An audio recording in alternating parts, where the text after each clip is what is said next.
का सतगुरु आ जाना।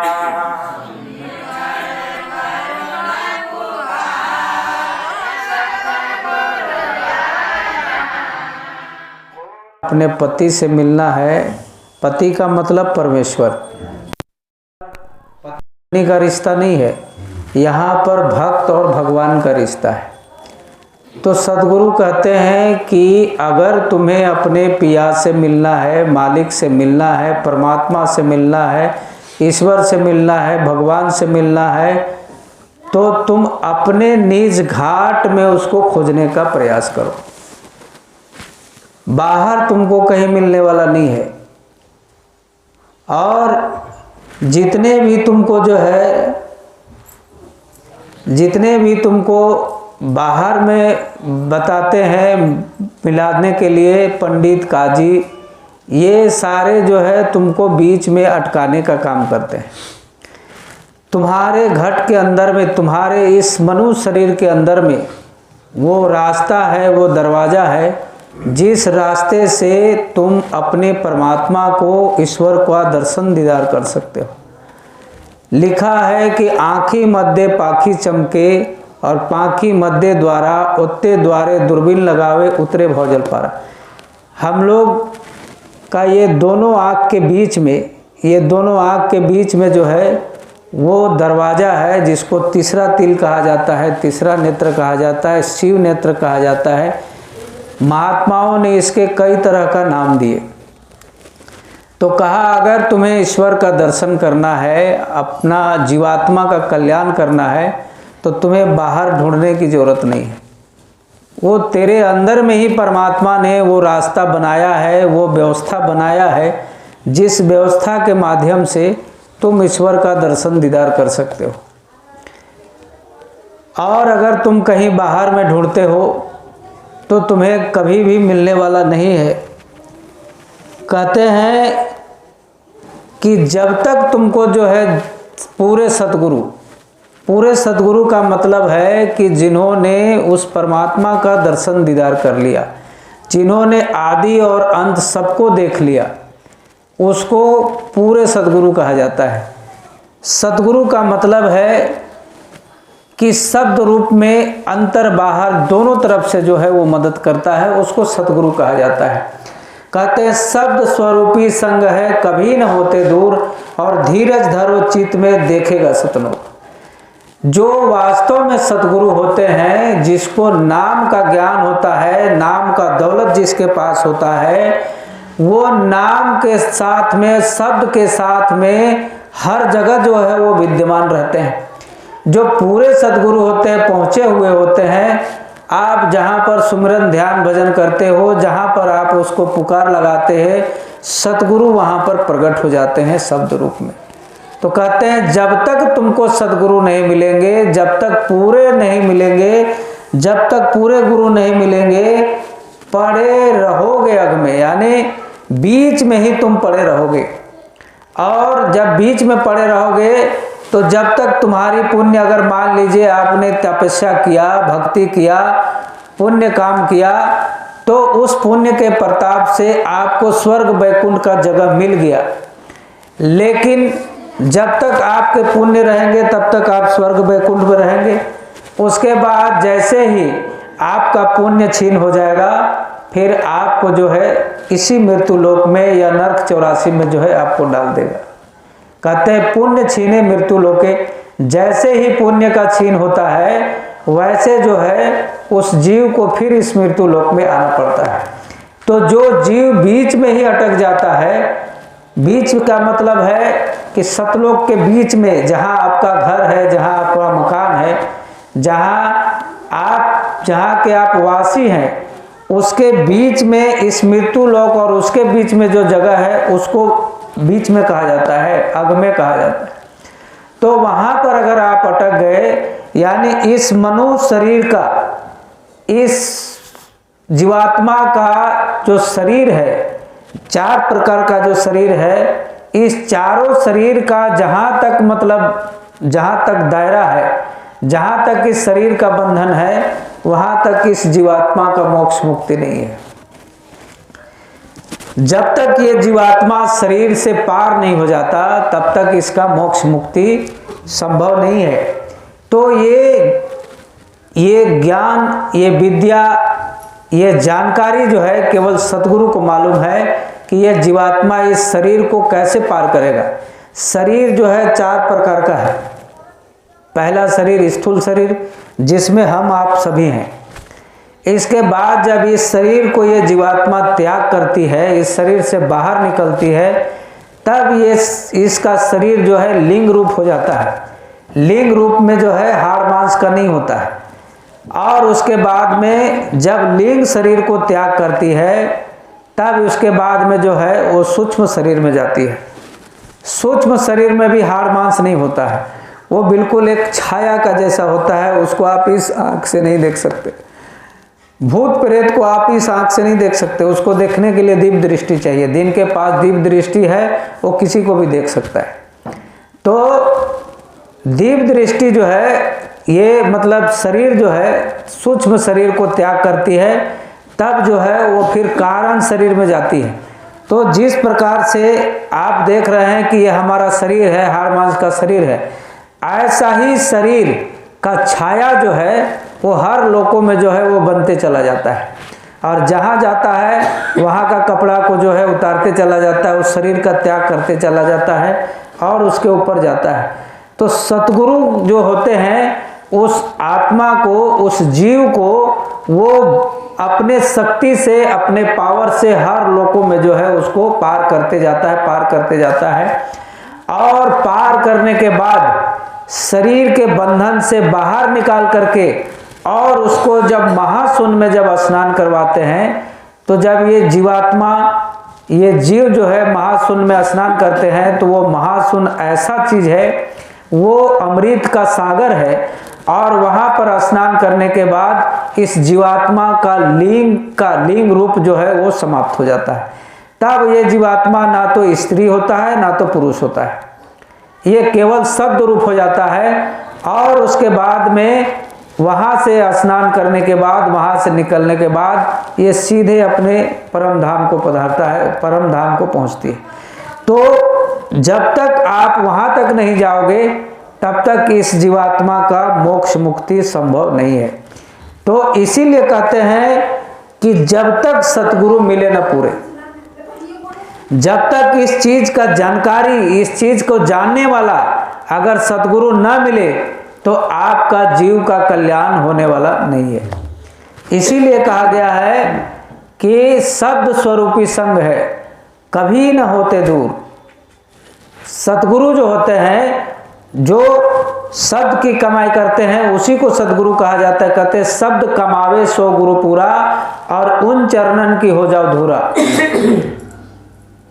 जो सतगुरु जो है, जो गुरु जो है, शब्द की कमाई कर लिया है, शब्द के साथ ऊपर आता जाता है, वही सतगुरु आपको वहां पहुंचा सकता है, दूसरा और कोई नहीं पहुंचा सकता। वेशभूषा बना लेने से, कोई बाल दाढ़ी बना लेने से, गेरुआ कपड़ा पहन लेने से, कपड़ा रंग लेने से, वेशभूषा बनाने से कोई सतगुरु नहीं होता। सतगुरु की पहचान वही है कि आप उसका, अगर आप भजन कर रहे हैं, आप उसकी भक्ति कर रहे हैं, और वो उनका नाम जब आप सुमिरन कर रहे हैं, और उसके बाद में अंतर में आपको अगर वो मिल रहा है, अंतर में उनका दर्शन दीदार हो रहा है, तो समझ लीजिए कि ये सतगुरु का रूप है। और उसके द्वारा जो है आपका कल्याण संभव है।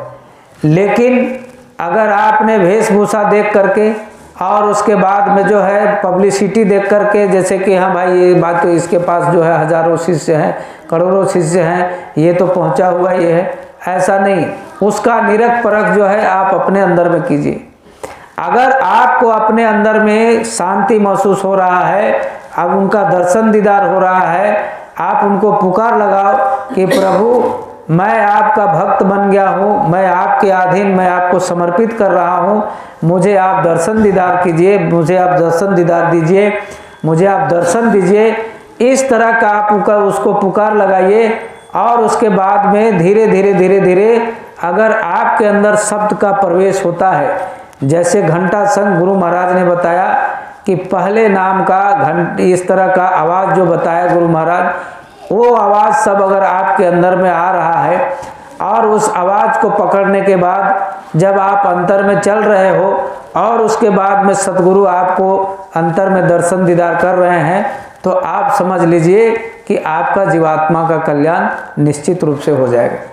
लेकिन अगर आपको किसी तरह का कोई ये नहीं हो रहा है तो आप ये समझ लीजिए कि उससे आपका कुछ बनने वाला नहीं है। तो कहते हैं शब्द कमावे सो गुरु पूरा और उन चरणन की हो जाओ धूरा। इस तरह के जो शब्द भेदी गुरु होते हैं, जिन्होंने शब्द का ज्ञान भी कर लिया, वही गुरु से जीवात्मा का कल्याण संभव है। बाकी जो है, बाकी जिनके पास शब्द का ज्ञान नहीं है वो आपको नहीं पहुंचा सकता, क्योंकि शब्द के द्वारा ही ये जीवात्मा यहाँ पर आई और शब्द के द्वारा ही यहाँ से जाएगी। जिस शब्द का धारा को पकड़ करके ये जीवात्मा यहाँ पर आई है, उसी धारा को पकड़ करके और फिर जो है यहाँ से जाएगी। लेकिन जिस धारा को पकड़ करके हम आप आए थे, उस धारा को जो है हमने छोड़ दिया, दिमाग से उतार दिया, दिल से उतार दिया, आँख से उतार दिया, मन से उतार दिया, सब चीज़ से उतार दिया। क्यों? क्योंकि उसको उतारना में, उसको जो आपके दिल दिमाग से वो चीज़ उतर गया, इसमें केवल आपका ही कसूर नहीं है। जानबूझ करके जो है आपको माया मोह के जाल में फंसाया गया और उस असली रास्ते से आपको जो है दूर किया गया, ताकि ये दोबारा जो है इस रास्ते से दोबारा जो है ये वापस न चला जाए। क्योंकि जिस समय सतयुग का समय था, उस समय सतयुग के समय में सबके आंख कान खुले हुए थे, किसी प्रकार का कोई कर्मों का बंधन नहीं था। और जब कर्मों का बंधन नहीं था तो जितनी जीवात्माएं यहाँ पर आई, जितनी सूरतें यहाँ पर आई, वो सब जो है भगवान का, हरि का ध्यान करके जो है ऊपर चले गए। कहते हैं कि सतयुग जोगी सब विज्ञानी और करे हरि ध्यान तरे भवपरानी। जिन्होंने भी जो है उस समय हरि का ध्यान किया, भगवान का ध्यान किया, नाम का सुमिरन किया, उस नाम का डोर को पकड़ करके जो है वो चला गया। तो जब ये सिलसिला जब शुरू हो गया, जाने का सिलसिला चालू हो गया, तो जिसने मेहनत किया, जिसने मेहनत करके हमको आपको यहाँ पर लाया, उसको बड़ी चिंता हुई। कहा कि भाई हमने इतना तपस्या किया, 70 चौकड़ी युग, इतना लंबा चौड़ा दिन जिसको आप कल्पना भी नहीं कर सकते। तो इतने दिन जो है हमने तपस्या किया और ये सारे चले जाएंगे तो मेरा तपस्या तो बेकार हो जाएगा। इसलिए उन्होंने कर्मों का विधान बनाया। कर्म का विधान सतयुग में नहीं था। कर्म का विधान जो है उस समय नहीं था। जब सारी जीवात्माएं जाने लगी, तब जो है हमको आपको घेरने के लिए ये कर्मों का विधान बनाया। उन्होंने चारों तरफ ढिंढोरा पिटा दिया, कहा कि देखो कर्म का विधान बन गया है और उसके बाद में जो है अगर कोई उल्टा सीधा कर्म करोगे तो तुमको जो है नरक 84 में डाल दिया जाएगा। और चारों तरफ ढिंढोरा पिटा दिया, कहा कि कर्म प्रधान विश्व रचि राखा और जो जस करहि सो तस फल चाखा। उन्होंने सब तरफ जो है प्रचार करवा दिया कि अगर आपने जो है देखो कर्म का विधान बन गया है और पाप पुण्य काम करने का जो है तुमको पूरी तरह से छूट है। देखिए आदमी को किस तरह से अपने चंगुल में फंसाया, कहा कि अच्छा बुरा कर्म करने का तुमको पूरा छूट है, पूरा आज़ादी है। तुम चाहे अच्छा करो या बुरा करो, हम तुमको टोका टोकी नहीं करेंगे। लेकिन जो तुम कर्म करोगे उसका फल मैं तुम्हें दूंगा। फल तुम्हारे अधीन में नहीं है, कर्म तुम्हारे अधीन में है।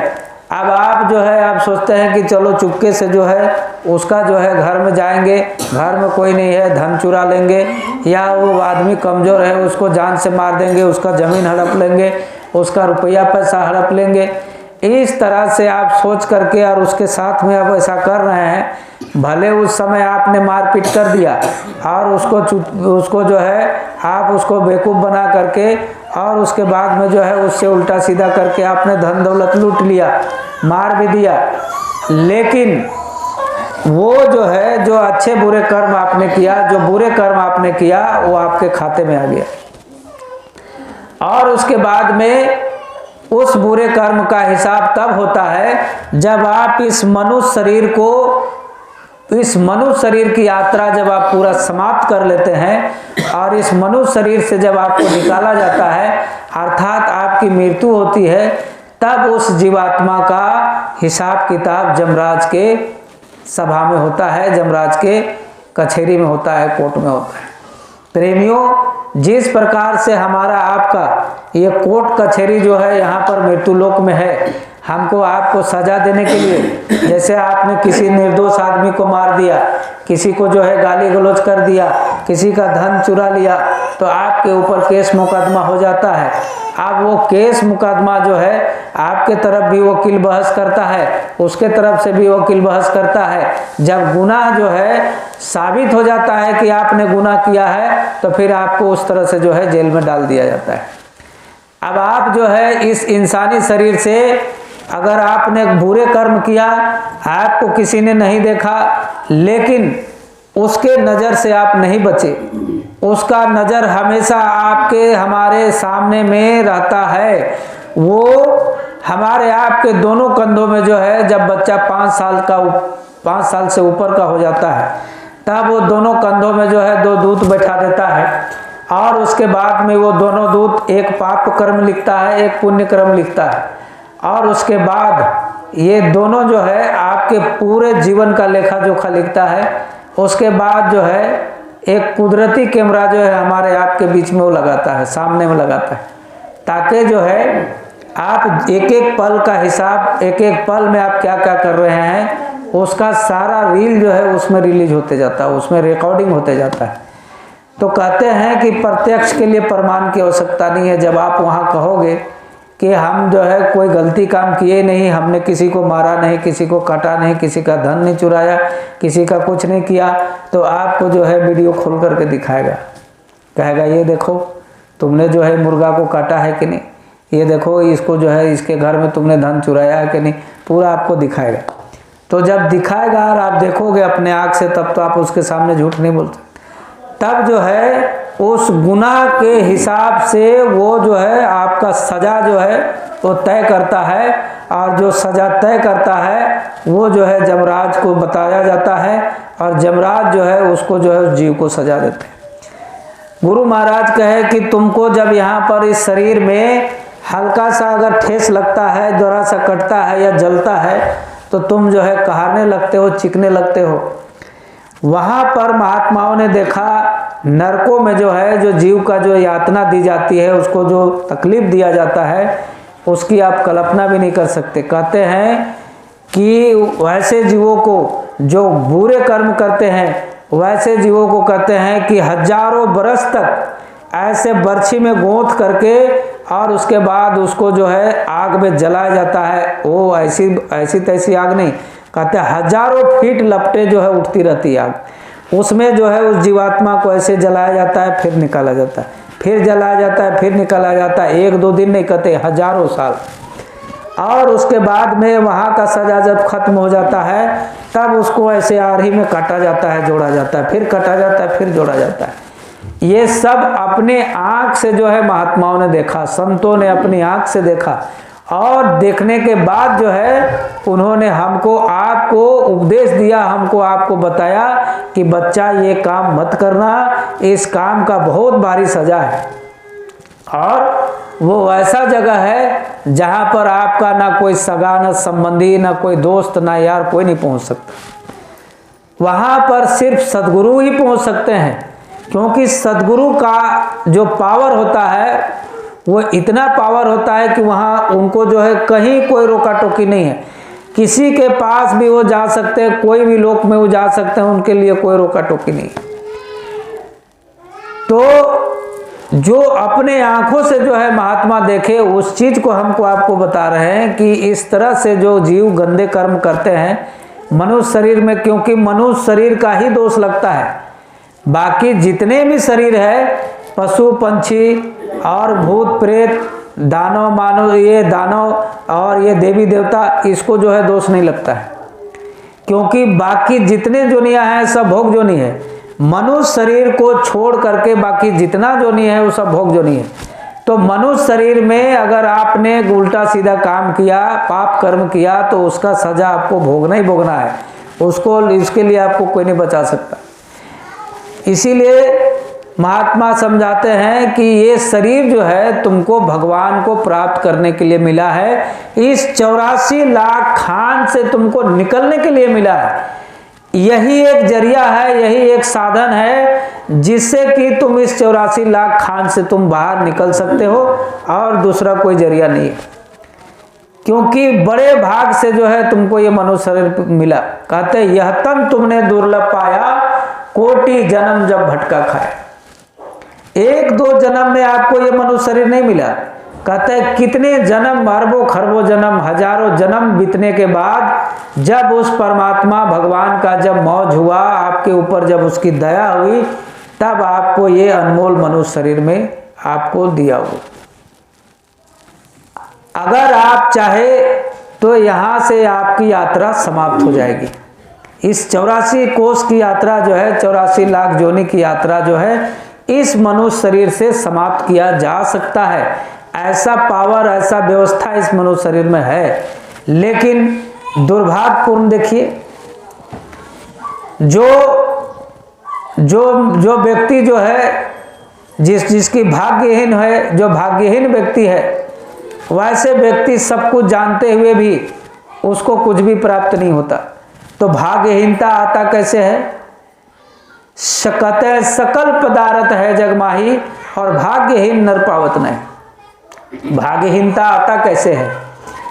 आपने किसी को मार दिया, किसी का धन चुरा लिया, किसी को बेईमानी कर लिया, कभी जो है आपने भगवान को याद नहीं किया, हमेशा आपने पाप कर्म किया और इसके उसके जो है परेशान किया। तो ऐसे ही कामों से जो है जीवन में जो है भाग्यहीनता आती है।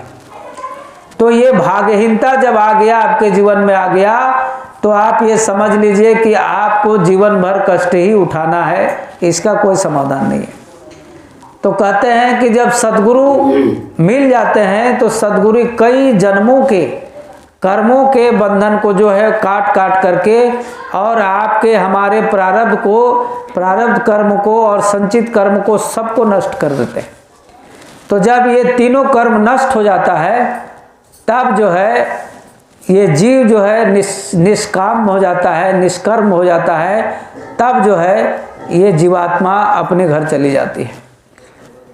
और ये कर्म को काटने का, कर्म को शुद्ध करने का, कर्म को धोने का, कर्म से निकालने का, इस दलदल से निकालने का पावर और निकालने का साधन और निकालने का युक्ति सिर्फ सतगुरु के पास होता है, और बाकी किसी के पास नहीं है। इसलिए जो है, अगर आपको जब तक सद्गुरु का दिया हुआ नाम जब तक नहीं मिलेगा, तब तक आप कई जोनियों में जो है आप भटकते रहेंगे, कभी जो है मोक्ष मुक्ति मिलने वाला नहीं है। तो जिस नाम के द्वारा ये जीवात्मा अपने घर जाएगी, वो नाम आपको गुरु महाराज ने दे दिया। गुरु महाराज ने वो जहाज लगा दिया और उन्होंने कह दिया कि इस कलयुग का जहाज जय गुरुदेव नाम ये जहाज है, और जो इस जहाज के ऊपर सवार हो जाएगा उसका बेड़ा पार निश्चित है, उसको कोई नहीं रोक सकता है। तो ये जहाज के ऊपर सवार होने का मतलब क्या हुआ? हम कैसे इस जहाज के ऊपर सवार होंगे?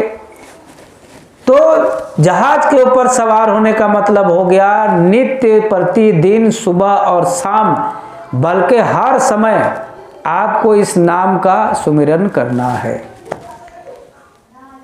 ये कोई जरूरी नहीं है कि आप जो है सुबह शाम ऐसे माला पकड़ लिया और उसके बाद में जो है सुमिरन करने लगे, ये कोई जरूरी नहीं है। माला करने के लिए, सुमिरन करने के लिए किसी भी वक्त आप कर सकते हैं। जैसे खेत में आप काम कर रहे हैं, धान काट रहे हैं, जय गुरुदेव प्रार्थना गाते जाइए, प्रार्थना गाते जाइए और काटते जाइए। घर में खाना बना रहे हैं, जय गुरुदेव करते जाइए। कौन आपको रोकता है? कोई रोकता है? कोई बोलता है कि सुमिरन मत करो, ऐसा मत बोलो? कोई तो नहीं बोलता है। तो 24 घंटा अगर आप इस नाम का जाप करते रहेंगे, तो इस सृष्टि का नियम है कि अंतिम समय में, जिस समय आपकी इस जीवन की यात्रा समाप्त हो जाएगी, उस अंतिम समय में इस मुख से जिस चीज का आप उच्चारण करेंगे, इस मन से जिस चीज का आप पुकार लगाएंगे, इस मन से जिसकी आप चाह करेंगे, अंत समय में आपको वही मिलेगा। तो जीवन भर अगर आपने जय गुरुदेव नाम का उच्चारण किया, जय गुरुदेव नाम का आपने सुमिरन किया, तो अंत समय में भी आपके मुख से वही नाम आएगा। तो गुरु महाराज कहे कि जब तुम मुसीबत में रहोगे या तुम्हारी अंतिम यात्रा जो है समाप्त हो जाएगी, जब मृत्यु का समय आएगा और तुम जय गुरुदेव नाम का उच्चारण करोगे, तो मैं तुमको मिलूंगा।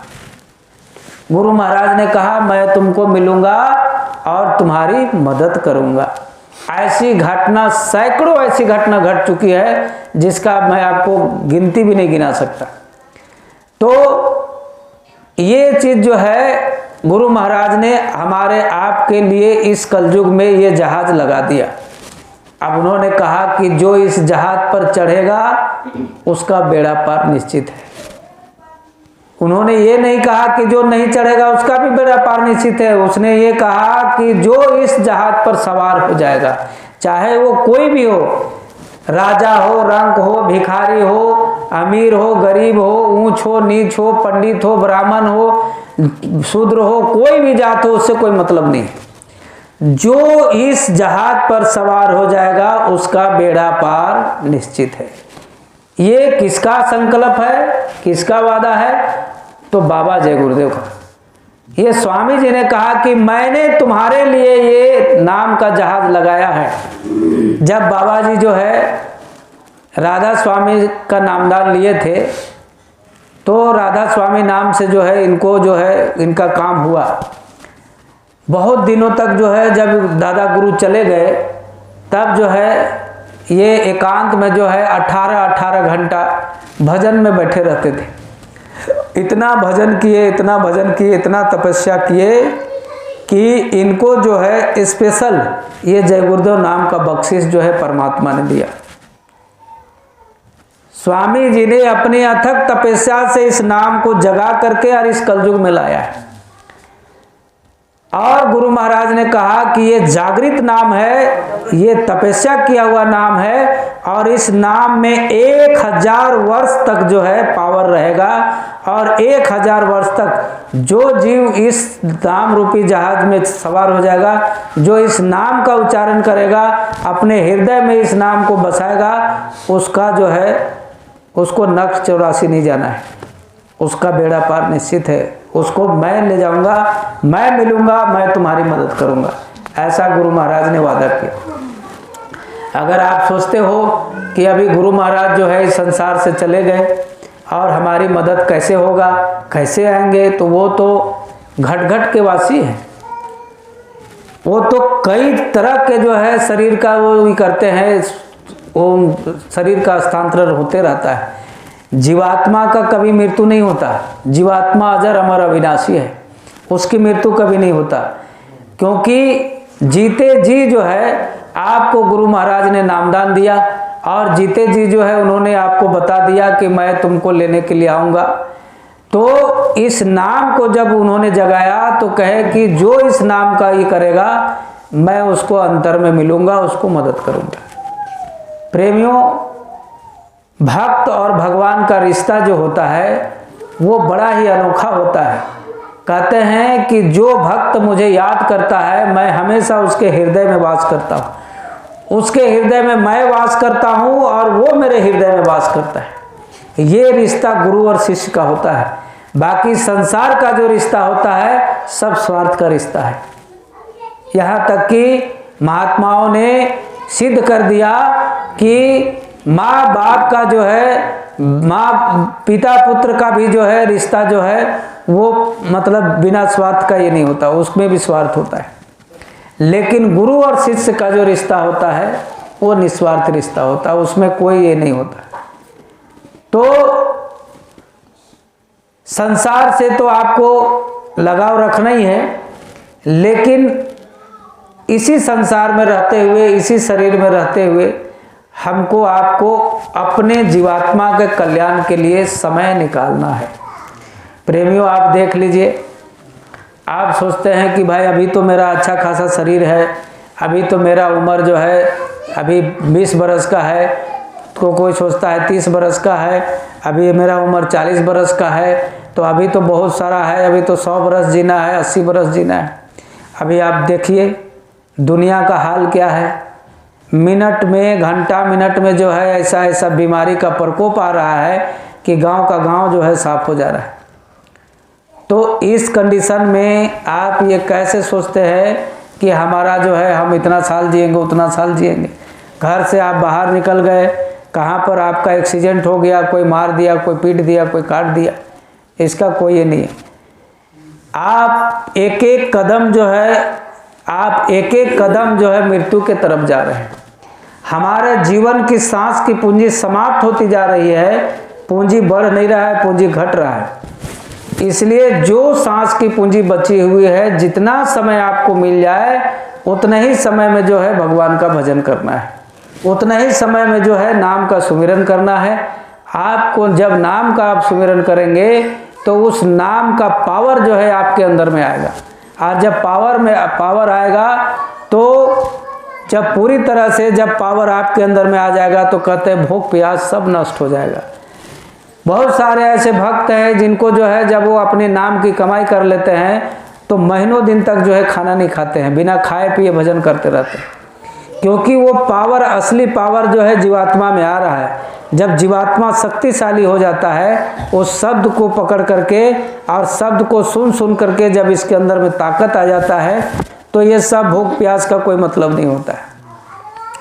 इस तरह का युक्ति, इस तरह का ज्ञान, इस तरह का विद्या जो है बाबा जी ने हमारे आपके लिए इस कलयुग में ला करके रख दिया।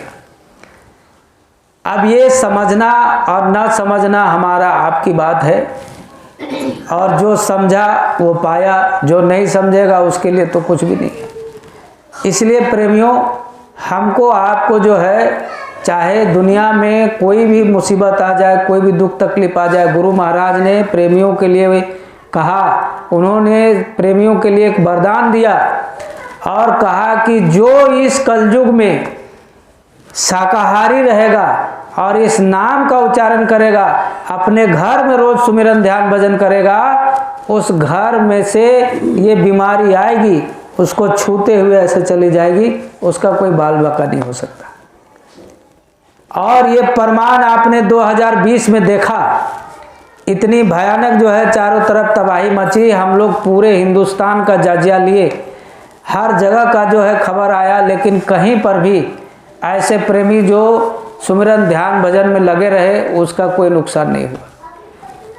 हजारों करोड़ों में अगर कोई एकाध मर गया तो उसका तो कोई गिनती नहीं है। कोई बीमारी से भी, कोई दूसरे बीमारी से भी मर सकता है, लेकिन उस तरह का केस जो है देखने को नहीं मिला, बहुत कम, नहीं के बराबर। जो बहुत कोई एकदम बिल्कुल लापरवाह किए उन लोगों में जो है इस तरह का कुछ ये हुआ, लेकिन जो नियमित रूप से साधन भजन किए, ध्यान भजन किए, उनके पास जो है इस तरह का नहीं हुआ, कोई भी परेशानी नहीं आई। इसलिए प्रेमियों, आगे भी जो है आपका हिफाजत इस नाम से होगा, क्योंकि गुरु महाराज ने कहा ये तुम्हारे लिए कवच है, और इस कवच में जो है ऐसा पावर है कि इस कवच में जो है, इस कवच से आ करके टकरा करके और उसके बाद में जो है वापस चला जाएगा। जब आप ध्यान भजन करते हैं तो आपके ऊपर एक प्रकाश का, आपके बीच में एक प्रकाश का मतलब ये जो है घेरा बन जाता है, और उस प्रकाश को कोई भी जो है शैतानी विद्या या शैतानी शक्ति या शैतानी पावर उसको जो है क्रॉस नहीं कर सकता। इसलिए गुरु महाराज कहते हैं कि रोज अगर तुम ध्यान भजन करोगे तो उस घर में भूत प्रेत बैताल कभी घुस ही नहीं सकता। आप छोटा सा उदाहरण देख लीजिए, हम लोग का आश्रम टुंडाहोली, वहाँ पर एक बच्ची को जो है मतलब प्रेत का साया हुआ था। वो खुद वो प्रेत बोल रही है कि मुझे जो है इसमें जो है इस मंदिर, ये इस आश्रम का बाउंड्री के अंदर घुसने का हिम्मत नहीं होता, क्योंकि यहाँ पर जो है चारों तरफ इस जाली सब में जो है बहुत पावर है, इसको पार करना बड़ा मुश्किल है। हम देखते हैं 12 बजे 1 बजे रात को आदमी यहाँ घूमते रहता है, लेकिन हिम्मत नहीं होता है कि उसको हम जा कर के छुए या उसको कोई नुकसान करें। ये खुद वो बोलने लगी। तो ये कोई मामूली खेल नहीं है, मामूली बात नहीं है। और ऐसा भी नहीं है कि बहुत कठिन विद्या है, ऐसा भी नहीं है कि बहुत कठिन साधना है। बहुत सारे ऐसी साधना है जिसको करने के लिए आपको नया वस्त्र पहनना पड़ेगा, भूख प्यास करना पड़ेगा, उपवास करना पड़ेगा, वैसा तो कुछ है नहीं। स्वामी जी ने कहा तुम जिस हालत में हो उसी हालत में तुम 24 घंटा में 2 घंटा समय निकालो। अगर इकट्ठे 2 घंटा समय नहीं निकाल पा रहे हो तो 1 घंटा सुबह और 1 घंटा शाम निकालो। अगर इतना भी नहीं कर सकते तब तो फिर मानो जीवन पाना ही बेकार है। इसलिए प्रेमियों, आप बहुत भाग्यशाली हो, बहुत ही भाग्यशाली हो कि आपको जो है मन में इच्छा जागृत हुआ, आपके अंदर में इच्छा ये हुआ, आपको जो है गुरु महाराज का प्रेरणा मिला और इस नाम को पकड़ करके आपने जो है भगवान को पाने की इच्छा जगाई। ये बहुत ही सौभाग्य की बात है। प्रेमियों, मैं आपको जो है ऐसे भक्तों का एक कहानी सुनाता हूँ। भक्त के और भगवान के बीच में कैसा रिश्ता होता है और किस प्रकार से जो है अपने भक्त का भगवान जो है हिफाजत करते हैं, इसका एक दृष्टांत मैं आपको बता रहा हूँ। जूनागढ़ जो है गुजरात में पाया जाता है। जूनागढ़ का एक भक्त हुए थे जिनका नाम जो है नरसिंह मेहता था। नरसिंह मेहता जो है एकदम बिल्कुल साधारण परिवार से थे। नरसिंह मेहता 2 भाई थे और जो है माता पिता भी थे उनके। कुछ दिन के बाद जो है माता पिता का साया जो है उसके ऊपर से उठ गया। उसके बाद में नरसिंह मेहता जो है अपने बड़े भाई के साथ में जो है परिवार में रहने लगा। बड़ा भाई की पत्नी जो है यानी उसका भाभी जो है थोड़ा सा बड़ा खरखस टाइप की थी, माने रूखा स्वभाव की थी, ढंग से कभी बातचीत नहीं करती थी। जब कभी भी नरसिंह मेहता घर आए खाना पीना मांगे तो उसको उल्टा सीधा जो है सुना देती थी। तो एक दिन क्या हुआ कि उसको जब ऐसी उल्टा सीधा बोल दिया तो जवान लड़का था, उनको मन में बड़ा गिलानी हुआ कि भाई इस तरह की ज़िंदगी में कब तक जीऊँ, इससे अच्छा तो मर जाना ही ठीक है। उसने घर को छोड़ दिया और चला गया जंगल चला गया। जहाँ पर गया वहाँ एक बहुत पुराना शिव जी का मंदिर था, बहुत पुराना। उसमें जो है बहुत कम लोग पूजा पाठ के लिए जाता था। इधर उधर जो है ये था, मतलब गंदा संदा चारों तरफ पे, उसमें पूजा पाठ नहीं करता था लोग। अब वो बेचारा सोचने लगा कि अब कहाँ जाऊँगा, भूखे प्यासे घर तो जाना नहीं है, तो इससे अच्छा है कि यही मंदिर में शंकर भगवान के सामने जो है मैं जो है शरीर को त्याग कर देता हूँ और वहीं पर जो है शंकर भगवान के दरबार में मंदिर में जो है वो सो गया। और उसके बाद में जो है माथा टेक करके सो गया। 1 सप्ताह बीत गया। तब शंकर भगवान को जो है बड़ा जो है ये ग्लानि होने लगा कि अरे भाई, कोई भूखा प्यासा अगर कोई ये संसारी के घर में भी, कोई आदमी के घर में भी, कोई गृहस्थ के घर में भी अगर कोई भीख मांगने के लिए जाता है तो उसको कुछ ना कुछ दे देता है। ये तो मेरे दरबार में 1 सप्ताह से पड़ा हुआ है, इसको तो दर्शन देना ही पड़ेगा। शंकर भगवान का मौज हुआ दर्शन का और नरसिंह मेहता को जो है दर्शन दिए। बोले बच्चा बताओ, तुम मेरे दरबार में क्यों इस तरह का पड़े हुए हो और तुम्हें क्या चाहिए? तुम अपने इच्छा जाहिर करो, मैं तुमको जो तुम मांगोगे मैं तुमको दूंगा। तो नरसिंह मेहता का बुद्धि काम नहीं करने लगा कि मैं शंकर भगवान से क्या मांगूं। बहुत देर सोचने के बाद में नरसिंह मेहता कहे कि प्रभु, आप मेरी तपस्या से खुश हैं या आप हमसे खुश हैं, तो मुझे वो चीज़ दीजिए जो आपका सबसे प्रिय चीज़ है। उसने कहा कि प्रभु, मुझे तो कुछ दिमाग में, मुझे तो कुछ समझ में नहीं आ रहा है और मैं उतना ज्ञानी नहीं हूँ, ना मैं बुद्धिमान हूँ। आप मुझे वही चीज़ दे दीजिए जो आपका सबसे प्यारा है।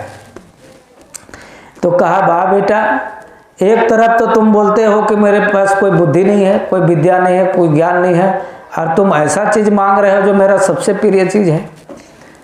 तो शंकर भगवान कहे कि ठीक है, एवं वस्तु जब मैं तुमको बोल दिया हूँ तो मैं तुमको दे दूंगा। तो शंकर भगवान कहे मेरा सबसे प्रिय जो है, मेरा सबसे प्रिय मेरा इष्ट देव है, वो कृष्ण भगवान को अपना इष्ट देव मानते थे। कहे मेरा सबसे प्रिय कृष्ण भगवान है और चलो मैं तुमको कृष्ण भगवान से मिलाता हूँ। ऐसे जो है उनके माथे में जो है अंगूठा लगाए और तुरंत जो है उनको पहुँचा दिए वृंदावन, जहाँ पर कि कृष्ण भगवान रास लीला कर रहे थे। जब वहाँ पर पहुँच गए तो वहाँ पहुँचने पर जो है जब रास लीला हो रहा था तो सब लोग मशाल पकड़े हुए थे, जो नहीं नाच रहे थे वो लोग मशाल पकड़े हुए थे। तो वहाँ जैसे पहुँचा वैसे जो है नरसिंह मेहता को कृष्ण भगवान ऐसे मशाल पकड़ा दिए, बोले ये मशाल पकड़ो और ये सेवा करो। तो शंकर भगवान को तो समझ में आ गया कि मैं जिसको ले करके आया हूँ उसको हमारे प्रभु जो है स्वीकार कर लिए।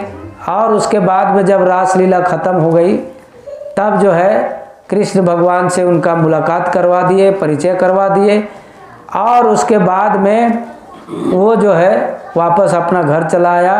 कृष्ण भगवान बोल दिए उसको कि मैं तुमको ये वचन देता हूँ कि जब कभी भी तुमको कोई मुसीबत पड़े और जब कभी भी तुम मुझे याद करोगे तो मैं तुमको सामने मिलूंगा और तुमको मदद करूंगा।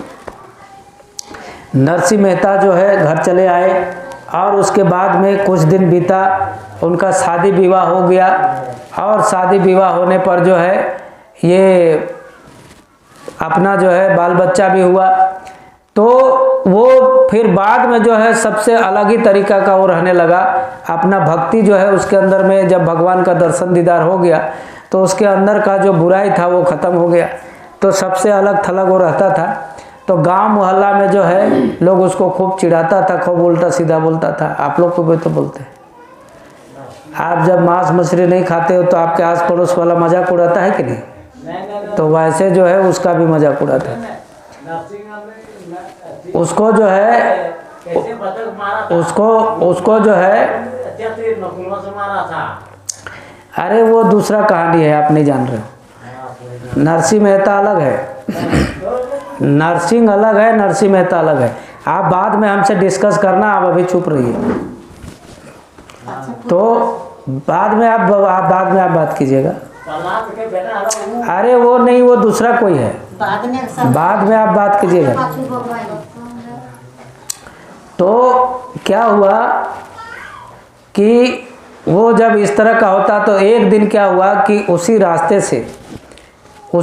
से जो है बहुत सारे साधु लोग जो है द्वारिका जा रहे थे। तो उनको जो है उनको ये हुआ कि भाई हम लोग के पास में जो है बहुत सारा रुपया पैसा है, अब इस रुपया पैसा को जो है पता नहीं कहीं चोर डाकू छीन ले, कुछ कर ले, तो इसको जो है कहीं पर ऐसा कोई व्यवस्था मिले। जैसे आप देखते हैं कि बैंक में जब आप पैसा जमा कीजिएगा तो बैंक का एगो ड्राफ्ट देता है। अब उस ड्राफ्ट को आप ले जा कर के उसी बैंक का ब्रांच में जब आप डालिएगा तो वो आपको उतना पैसा जो है आपके अकाउंट में डाल देता है।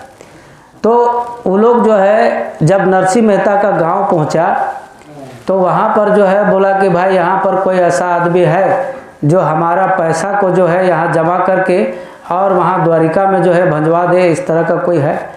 तो उसके गांव वाले जो है, आसपास वाले जो है, उन लोग को लगा कि भाई ये तो अच्छा ये है, ये नरसिंह मेहता के पास में तो कुछ ये है नहीं, ये गरीब है और बड़ा अपने आप को जो है भक्त मानता है, तो इससे अच्छा है कि चलो इसको फंसा देते हैं।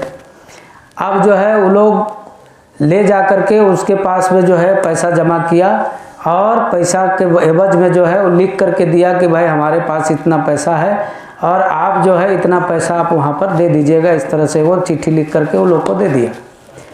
अब उसके बाद में जब वहाँ पर द्वारिका पहुँचे तो वहाँ पर जो है जो नाम उसने लिख के दिया था, कहाँ वहाँ पर जो है उस नाम से जब आप जाएंगे तो वहाँ पर आपको जो है ये नाम का आदमी से जब आप मिलेंगे तो ये पैसा जो है आपको मिल जाएगा। तो वहाँ पर गए, उसके बाद में जो है शामला सेठ करके नाम दिया, तो शामला सेठ कृष्ण भगवान का ही नाम को शामला सेठ लिख दिया। वहाँ पर जो है जब पहुँचे तो खोजने लगे कि भाई ये शामला सेठ कहाँ है, उसका घर कहाँ है, मकान कहाँ है। खोजते खोजते जो है मिल गया। उसके बाद में श्यामला सेठ जो है उनको अपने ऑफिस में ले गए, दिखाया पेपर ऊपर, तो कहे अरे भाई वो मेरा नौकर नहीं है, वो मेरा मालिक है। देखिए अपने भक्त को जो है मालिक बता रहा है, तो वो अपने मालिक को जो है वो अपने भक्त को मालिक बता रहा है और वो अपने आप को नौकर बता रहा है कि मैं जो है उनका नौकर हूँ और उनका मैं यहाँ पर जो है जो वो भेजते हैं उसका मैंने काम करता। उसके बाद में जब जो है वहाँ पर ले जाने के बाद में काफ़ी उसका आवभगत हुआ और वो लोग जो है तपस्या करने के बाद फिर वहाँ से वो लोग लौटे और उसके बाद लौटने के बाद फिर उनके गांव में गए। तो अब वो लोग गांव वाला सोचने लगा कि अभी तो इसको पैसा ही लोग दे करके गया था और ये पैसा को खा पी करके ख़त्म कर दिया, अब तो इसको जो है बिना मारे बिना पीटे तो इसको छोड़ेगा नहीं। अब देखिए भगवान की दया देखिए, वो लोग आया और उसके पैर में गिर गया, बोले प्रभु हम लोग तो आपको पहचान नहीं पाए, आपका इतना बड़ा जो है ऑफिस है, इतना बड़ा कारोबार है कि हम लोग तो देख करके दंग रह गए। तो वो जो है चिट्ठी लिख करके कृष्ण भगवान अपने भक्त के नाम पर दिए। उस चिट्ठी में लिखा कि ऐसे ही दया कृपा आप हमारे ऊपर करते रहना। तो ये सिलसिला जो है ये ऐसा जो है एक भक्त और भगवान के बीच में ऐसा रिश्ता होता है। इतना ही नहीं, जब उसके लड़की की शादी हुई तो उसकी लड़की की ससुराल वालों ने जो है उसको काफ़ी दहेज का मांग किया कि भाई हमको ये चाहिए वो चाहिए ऐसे वैसे। अब ये कहीं कमाता उमाता तो था नहीं, अपना जो है अपना रोज़ सुबह शाम जो है भजन बंदगी में लगा रहता था और उसी तरह से जो है किसी तरह इसका घर गृहस्थी चलता था। तो जब इस तरह का उसको ये हुआ तो अपना भगवान के आगे जो है उसने ये कर दिया कि प्रभु आप मेरी लाज आप ही रखो। तो बताते हैं कि कम से कम सैकड़ों बैलगाड़ी में सोना चांदी और तरह तरह का बर्तन ये सारा जो है उसका लड़की का जो ससुराल था वहाँ पर पूरा लाइन लग गया। अब उसके बाद में सब लोग सोच देख करके दंग हो गया कि भाई इतना कहाँ से ये हो गया, कहाँ से इतना व्यवस्था बना। तो उसके बाद में जो है वो लोग के इतना उसको सामान भेजवा दिए कि उसको रखने के लिए जगह नहीं मिला। तो इस तरह से जो है एक भगवान और भक्त का रिश्ता होता है। हम आप अगर अच्छी भक्ति मतलब पूरी श्रद्धा से और पूरे आत्मा से भक्ति करते हैं तो उसका भक्ति का फल भगवान पूरी तरह से देते हैं। छल कपट से अगर आप भक्ति करेंगे तो कुछ नहीं मिलने वाला है। इसलिए प्रेमियों भक्ति में ही जो है सारा सुख है, सारा कहते, इसलिए कहा गया रामायण में लिखा है कि भक्ति सकल सुख खानी और बिन सत्संग पावे न प्राण। बिना सत्संग का जो है आपको भक्ति का ज्ञान नहीं हो सकता। इसलिए जो है सत्संग इस जीवन में जरूरी है। अगर आप सत्संग में शामिल होते हो, सत्संग में जाते हो, तभी जो है आपको भगवान को पाने का रास्ता और भगवान को पाने का मार्ग मिलता है। इसलिए प्रेमियों जो इस मानव जीवन में रह करके और उसके बाद में अपना जीवात्मा का कल्याण नहीं किया, उसके लिए रामचरितमानस में लिखा है कि सो नर परतर दुख पाई और सिर धोनी धोनी पछताए, काल ही कर्म ही मिथ्या दोष लगाए। ये सब पहले के जो महापुरुष आए वो सबने लिख दिया कि ये मानव शरीर आपको क्यों मिला है। ये मानव शरीर केवल खा पी करके और उसके बाद में गंवाने के लिए नहीं मिला है। इस शरीर में रह करके आपको भगवान को प्राप्ति करना है, यही एक जरिया है और कोई दूसरा जरिया नहीं है। तो कहते हैं रात गवाई सोई के दिवस गवाया खाए और हीरा जन्म अनमोल का कौड़ी बदले जाए। क्योंकि ये तो भगवान को प्राप्त करने के लिए आपको मिला था, लेकिन आपने खा पी करके और उसके बाद में समय को व्यर्थ गंवा करके और ये मानव जीवन आपने समाप्त कर दिया। तो कहते हैं ये मानव जीवन पाने का क्या मतलब। जानवर भी जो है अपना जो है ये ज़िंदगी पूरी जीते हैं, अपने बाल बच्चों का लालन पालन करते हैं, बाल बच्चे को जन्म देते हैं, ये जानवर भी ऐसे करते हैं। लेकिन ये जो अनमोल मनुष्य शरीर मिला तुमको परमात्मा को प्राप्त करने के लिए, वो काम तुमने नहीं किया तो कहते हैं इसका सख्त तुमको सजा मिलेगा। इसका जो है तुमको सख्त सजा मिलेगा और उस सजा से तुम बच नहीं सकते, क्योंकि बड़े मेहनत और बड़े तपस्या के बाद जब आपका पुण्य जागृत हुआ तब जो है ये मनुष्य शरीर जो है परमात्मा ने आपको दिया। और परमात्मा से आपने वादा किया, जब आप माँ के गर्भ में लटके थे, उल्टे लटके थे, नाक के सामने से जो है गंदी नालियाँ बह रही थी, बदबू था, तब आपने भगवान से वादा किया कि अब कृपा करहूँ या भांति और सब तज भजन करब दिन रात। कहे हे प्रभु मुझे इस जठराग्नि से मुझे बाहर निकालो, इस नर्क से मुझे बाहर निकालो और मैं बाहर जा कर के तुम्हारी बंदगी के अलावे मैं दूसरा कोई काम नहीं करूँगा। अब आपने उस वादे को भी झुठला दिया, जो आपने भगवान से वादा किया था वो भी वादा आपने भुला दिया, तो कहे उसकी तुमको सजा मिलेगी। इसलिए प्रेमियों कहा जाता है कि दिन में आदमी अगर भटक जाए, भूल जाए, घर छोड़ करके कहीं चला जाए और शाम को अगर वापस चला आए तो कहते हैं उसको भूला हुआ नहीं कहते। भूल भरम में गलती हो जाती है, लेकिन इस शरीर के रहते अगर आपने अपने भूल चूक का सुधार कर लिया और संत सद्गुरु के शरण में चला गया, अपने माफ़ी करवा लिया, अपने बुरे कर्मों का माफ़ी करवा लिया, तो कहते हैं कि आपका जीवन जो है ये मानव जीवन सफल हो जाएगा। अगर ये कार्य नहीं किया और उसके बाद में जो है जानवर जैसे और उसके बाद में जो है गंदे संदे काम करके, बुरे काम करके, इसको उसको मार, लड़ाई झगड़ा काट, ये सारा चीज़ करते हुए अगर तुमने जीवन व्यतीत किया तो तुमको नरक 84 से कोई बचा नहीं सकता। इसलिए प्रेमियों आपको जो है सख्त जो है ये मनुष्य शरीर जो है, ये मनुष्य शरीर मंदिर है, एक मंदिर है, चलता फिरता मंदिर है। अब ये मंदिर कैसे है? तो कहते हैं कि हमारे इस शरीर के अंदर में 6 चक्र पाया जाता है। 6 चक्र, 10वां दरवाजा, 10 गो दरवाजा है। तो ये 6 चक्र में जो है देवी देवताओं का वास है। गुदा चक्र में जो है गणेश का वास है, इंद्री चक्र में जो है ब्रह्मा का वास है, नाभि चक्र में जो है ये विष्णु का वास है, और हृदय चक्र में जो है शिव पार्वती इसका वास है, और कंठ चक्र में जो है आद्या माया शक्ति का वास है, और जो ये 6ठा चक्र है वहाँ पर जो है सद्गुरु का वास है। तो इस तरह से और हमारे शरीर के रोम रोम में जो है देवी देवताओं का वास है। 33 करोड़ देवी देवताओं का वास इस शरीर के अंदर में है, इसीलिए ये चलता फिरता मंदिर है।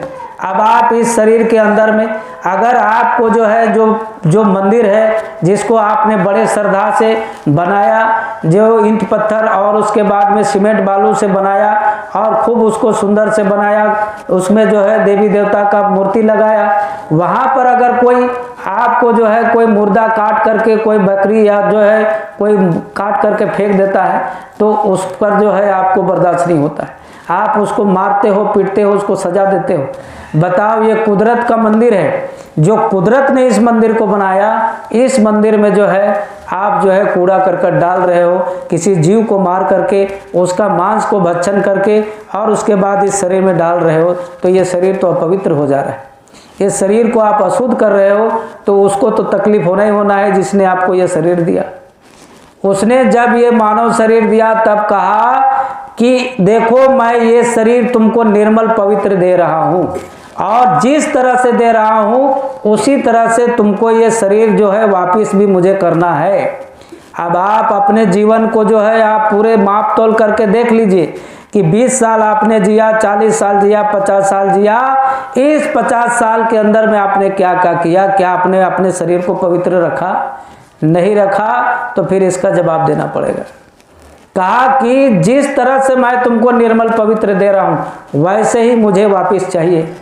तो जिन्होंने इसका ज्ञान नहीं किया, जिनको इस चीज़ का ज्ञान हुआ, जिसको इस चीज़ का भय हुआ, जिसको इस चीज़ का डर हुआ, परमात्मा से डरा, उसने जो है इस शरीर को जैसा का तैसा रखा, निर्मल पवित्र रखा। जैसे कबीर साहब जो है उन्होंने अपने इस शरीर को निर्मल पवित्र रखा, जैसे गोस्वामी जी जिन्होंने रामचरितमानस की रचना किया उन्होंने भी जो है इस शरीर को जो है निर्मल पवित्र रख करके और वैसे ही जो है परमात्मा को वापस किया।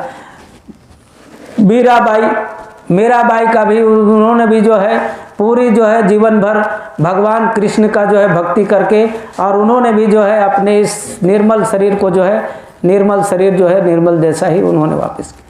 तो हमारा आपके अंदर में भी वो पावर है, हमारे आपके अंदर में भी वो व्यवस्था है, जो उन्होंने प्राप्त किया वो चीज़ आप भी प्राप्त कर सकते हो। लेकिन इसके लिए आपको बुरे कर्मों का त्याग करना पड़ेगा। जब तक आप बुरे कर्म का त्याग नहीं करेंगे तब तक आपको ईश्वर का, भगवान का दर्शन दीदार नहीं होने वाला है। कोई कातिल जो है, कोई कत्ल करने वाला, वो साधु नहीं बन सकता। साधु बनने के लिए आपको ये सब बुरे काम छोड़ने पड़ेंगे।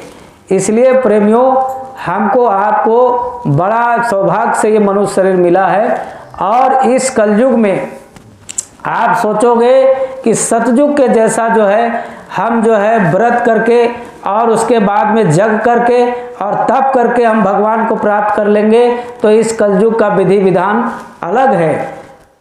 सबने जो है इस कलयुग के विषय में लिखा कि कलयुग समयुग आन न कोई, जो नर करे विश्वास, और गाय राम गुण गण विमल, भव तरही बिनहि प्रयास। इस कलयुग में जो है केवल नाम का आधार लेकर के अगर आप भगवान को प्राप्त करना चाहेंगे तो आपको जो है भगवान की प्राप्ति हो जाएगी। कहते हैं कि कलयुग योग न यज्ञ न ज्ञाना, कलयुग एक नाम आधारा, और सुमरही नर उतरही भवपार। इस कलयुग में जो है आपको नाम की साधना, नाम की कमाई करके जो है आप ईश्वर को प्राप्त कर सकते हैं। और वो नाम जो है आपको कोई किताब में, ग्रंथ में, पोथी में आपको नहीं मिलने वाला, ना कोई बाजार हाट में मिलने वाला। तो नाम कहाँ मिलेगा? कहते हैं नाम रहा संतनाधीना, और संत के बिना नाम न चिन्ह। ये नाम जो है आपको संत महात्माओं के पास ही मिलेगा, बाकी और कहीं मिलने वाला नहीं। तो इस कलयुग में जो है बाबा जी ने ये जय गुरुदेव नाम का जहाज हमारे आपके लिए लगाया है, और इस जहाज पर जो सवार हो जाएगा उसका बेड़ा पार निश्चित है, चाहे वो कोई भी हो, जो भी हो। लेकिन इस जहाज में चढ़ने के लिए, इस जहाज में सवार होने के लिए बाबा जी की शर्त ये है कि आपको जीवन भर मांस मदिरे का सेवन नहीं करना है, और कोई बुरा काम नहीं करना है, किसी का धन नहीं चुराना है, किसी गरीब को सताना नहीं है, किसी का निंदा शिकायत नहीं करना, किसी से झूठ नहीं बोलना, और किसी को परेशान नहीं करना, कोई असहाय व्यक्ति को परेशान नहीं करना। इस प्रकार के जो बुरे कर्म है, इन सारे बुरे कर्मों को तुम त्याग करके इस जहाज के ऊपर तुम सवार हो सकते हो, और नहीं तो इसके ऊपर तुम सवार नहीं हो सकते, और ना तुम यहाँ पर पहुँच सकते हो। इसलिए प्रेमियों, आप बहुत भाग्यशाली हो, क्योंकि ये कलयुग में बड़ा ही दुर्लभ है। ये इतना मलिन युग है कि अच्छा ज्ञान जो है किसी के दिमाग में घुसता ही नहीं है। कहते हैं कि जब पुण्य जगता है इंसान का, भगवान पुण्य, जब मानव का जब पुण्य जगता है, तब जो है ऐसे महापुरुषों का दर्शन होता है। कहा गया पुण्य पुण्य पुण्य पुण्य पुण्य पुंज बिनु मिलहि न संता। जब पुण्य जब बनता है, पुण्य का उदय होता है, तब जो है ऐसे महापुरुष का दर्शन होता है। इसलिए प्रेमियों, हमारा आपका जो है बड़ा सौभाग्य है कि हमको आपको समय के रहते मतलब इस शरीर में जब आप मौजूद हैं, और आपको जो है ये नाम का बख्शिश आपको मिल गया। अब इस नाम का बख्शिश को, इस नाम को जो है आपको रोज सुबह शाम समय निकाल करके घर गृहस्थी का काम करते हुए, ऐसा नहीं है कि आप घर छोड़ करके जंगल चले जाएं, ऐसा नहीं है कि बाल बच्चा आपका घर में भूखा प्यासा है और उसके बाद में आप जंगल चले जाएं तपस्या करने के लिए। गुरु महाराज ने ऐसा कोई संदेश नहीं दिया। कहा तुम अपने घर गृहस्थी में रह करके, खेती बाड़ी करके, दुकानदारी करके, बिजनेस पैसा करके, और अपने भाई बंधु के साथ, बाल बच्चे के साथ प्रेम पूर्वक परिवार में रह करके, और जब बिस्तर में तुम सोने के लिए जाओ, तब उस समय जो है 1 घंटा तुम मालिक का भजन कर लो। 1 घंटा जब तुम भजन कर लोगे, सुबह जब जल्दी सुबह उठ करके, फिर जो है 3 बजे 4 बजे रात को कोई काम नहीं होता है संसार का, उस समय तुम भगवान का भजन करके और उसके बाद में फिर अपने काम में लग जाओ, कोई तुमको मना नहीं। इतना काम अगर तुमने कर लिया तो तुम्हारा ये मानव जीवन सफल हो जाएगा, इसकी गारंटी मैं लेता हूँ। ऐसा बाबा जी ने कहा कि जब तुम कर लोगे तो मैं गारंटी देता हूँ कि तुम्हारा जीवात्मा का कल्याण हो जाएगा, और जब इस मानव जीवन की यात्रा तुम्हारी समाप्त हो जाएगी तब मैं अंतिम समय में तुमको मिलूंगा। इसलिए प्रेमियों, अभी का समय आप देख रहे हो चारों तरफ पूरे दुनिया में कोहराम मचा हुआ है। कहे बचेगा साधु जन जो गुरु से लव लगाएगा।